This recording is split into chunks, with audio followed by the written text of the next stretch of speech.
Duel Review is brought to you by NexusDigitalComics.com. Hey guys, welcome to Christmas week here on Duel Review. We're going to be starting off with Nick's favorite Spider-Man, followed by Far Cry, and then for our focal point, we're going to be doing Coca-Cola documentary. That's right. Our anime this week is First Squad, and our movie is Nick and Nora's Infinite Playlist. I'm RJ. And I'm Nick. Let's get to it! My best Christmas elf voice. Okay, I got nothing. How do I Merry say Christmas, that? guys. Merry Christmas.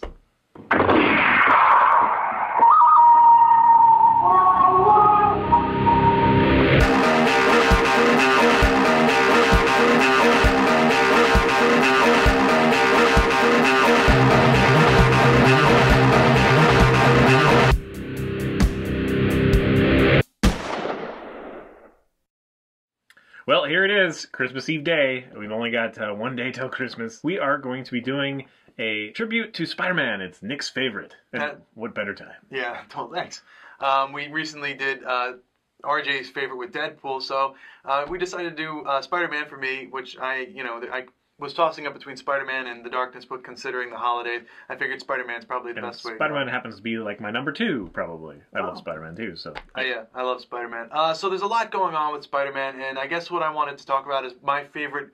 I have one single favorite story arc, one single favorite event that I'm going to talk about, and then my favorite series, plus some other stuff, some other just thrown in things.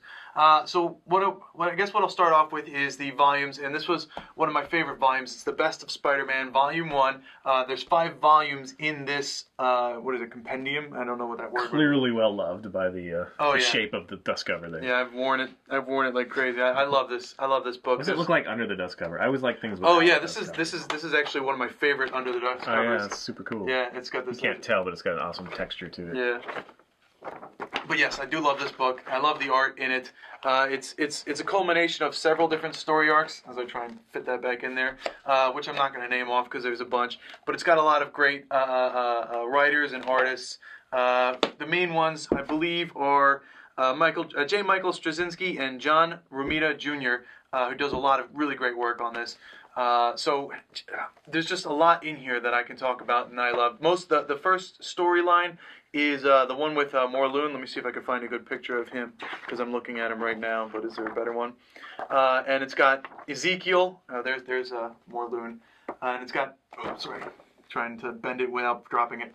And it's got Ezekiel, which is a great storyline. But one of the main ideas behind it is, what makes Spider-Man Spider-Man? Is it the spider, or is it the radiation behind the spider? And it talks about that, and that's always fun. And Morlun kind of is all done. So it gets into the science of Spider-Man. Yeah, exactly.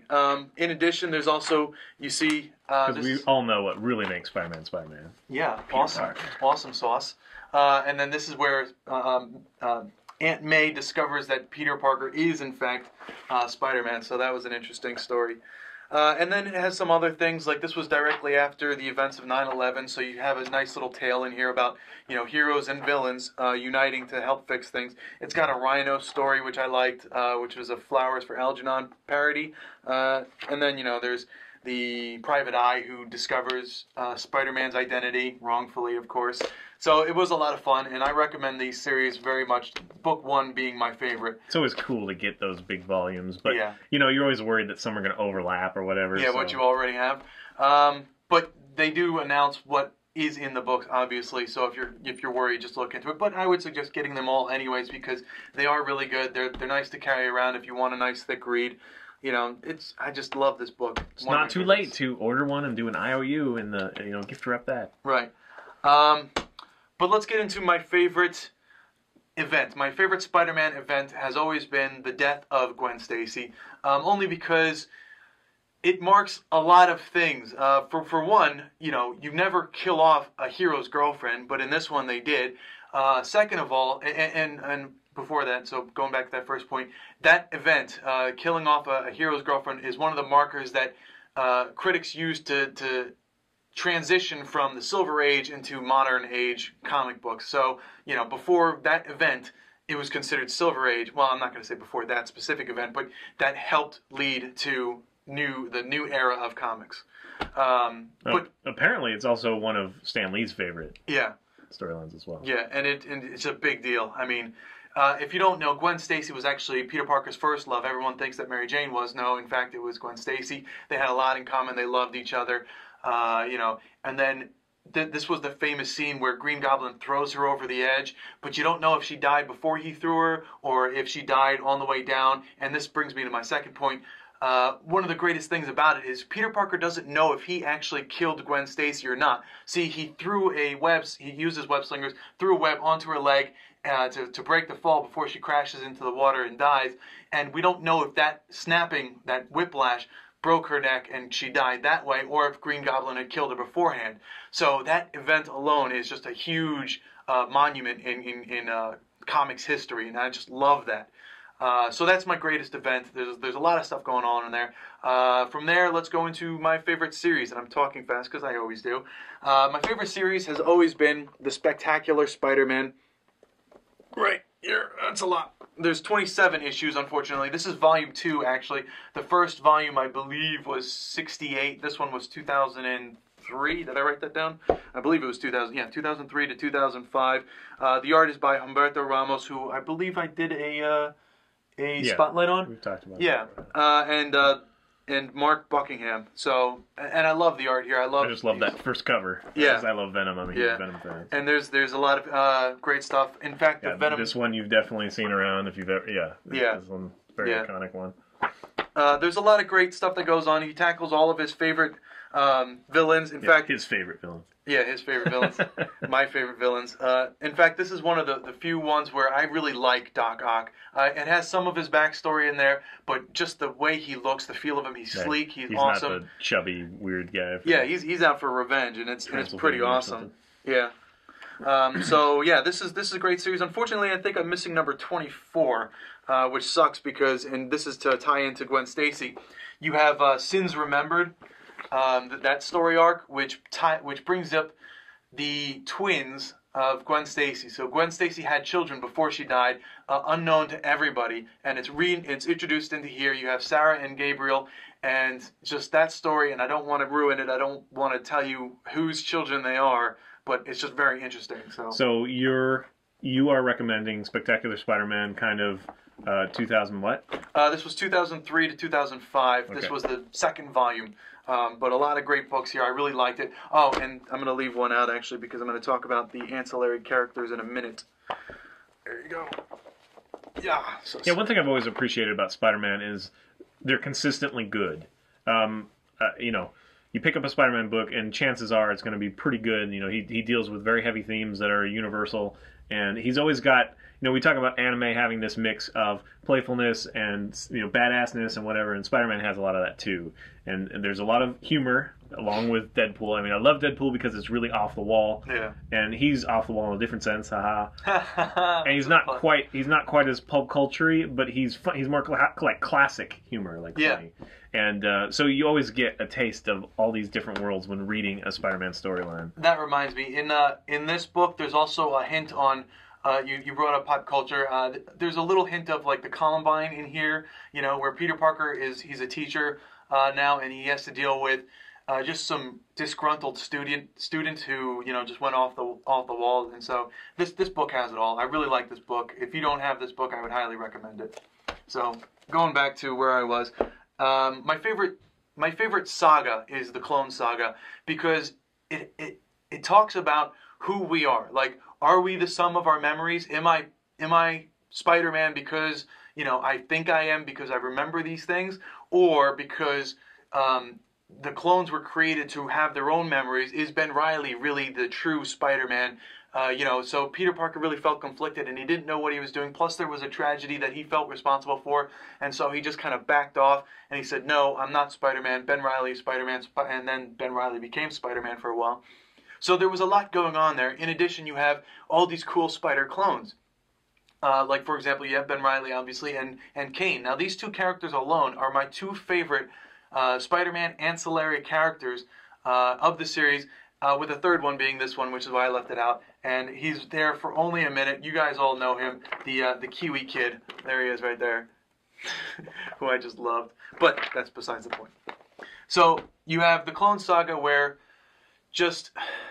I don't know how to tell you all the great stuff that you can find in this series.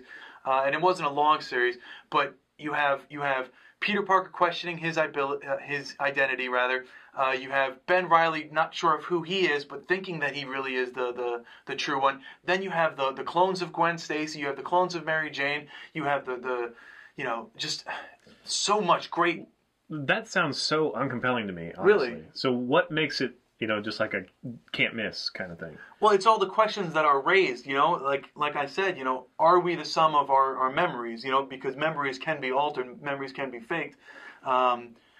And Peter Parker being the average person, and that's why I love Spider-Man so much. He's always been the average man who just happens to have spider abilities, but he's trapped in his own power. He's stuck by it, and to question himself, to question everything that he's done, to not know who he really is just amazing. So I'm sorry. What was the issue that you had?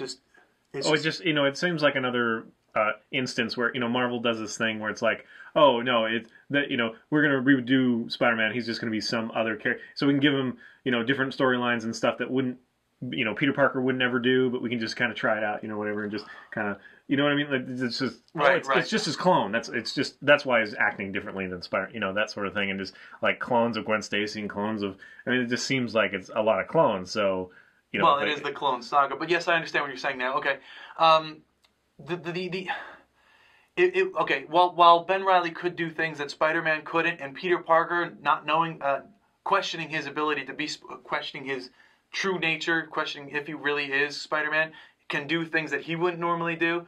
I think that was all overshadowed by that simple fact that he didn't know who he was. There is this huge question, this huge void that has been created by the Jackal because he just doesn't know. So it's the personal journey that it creates. Right. Yeah, and that's always been compelling to me. Plus, without it, you wouldn't have the Scarlet Spider, who I love, and the past and present one now, the new one being Kane, and Kane who has always been this kind of tormented character. Plus Kane, he's the greatest anti-hero because he doesn't want to be a hero, but he does. I don't know how to say that. Okay. He's everything that he does is for good, but he does it wrong. Is it a very serious book? Is there a lot of humor in it?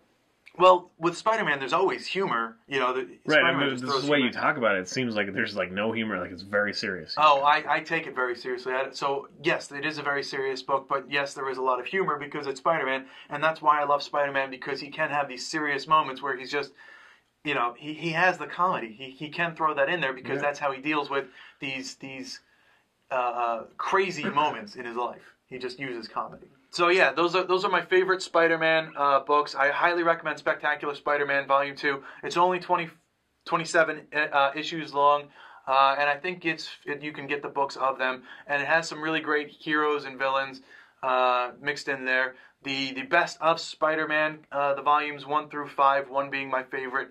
Gwen Stacy obviously dying. That book alone, number 121 of Amazing Spider-Man, I think can be found for between $200, depending on the condition, $200 and $2,000. That came out in 1973, I believe. There's another reason that the digital subscription is amazing, because you can read a lot of these for one flat fee. That event alone is epic. All right, guys.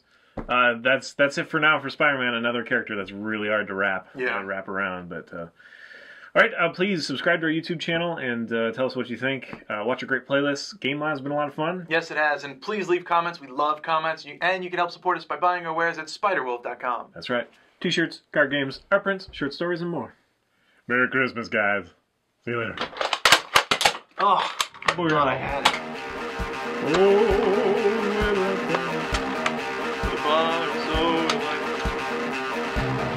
Next time on Duel Review, it's Far Cry 3. Guys, welcome to a great week of Duel Review. It's Christmas! You gotta say it's Christmas. You have to say it. Or at least say it to me. Or, like, leave it to me. If you want. It has to be Christmas. I'll say Christmas week. Okay. Hey guys, welcome to Christmas week. Okay.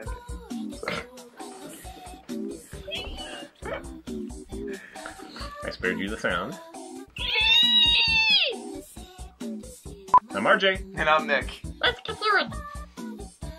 I'm a Christmas elf. What do you want from me? Grow a pair. Have those testicles. And those testicles drop so your voice lowers an octave or two. So today is Christmas Eve Day, the 24th. Christmas Eve Day, yes. What's wrong with that? That's what it is. Yes, it is. It's just fun. It's weird to hear Eve and then day. You know, because in Eve you think evening and then day just throws you in there. Sorry. It just threw me up. It's Eve Day. Apparently it's his first. Today is Christmas Eve Day, and I hate you. Sorry. Merry Christmas, pal. Sorry. Christmas Eve Day. Oh, the weather outside is... With a fire so delightful. Yes, that's how it goes. Well, it is. The fire inside is... Well, how's it go now? Now you're screwing me up. The fire inside is out of control. It's burning all the stuff. The weather outside is frightful. It's just that you can't sing with the darn. Fire so delightful. You're like doing like G minor when it should be a D. Whatever.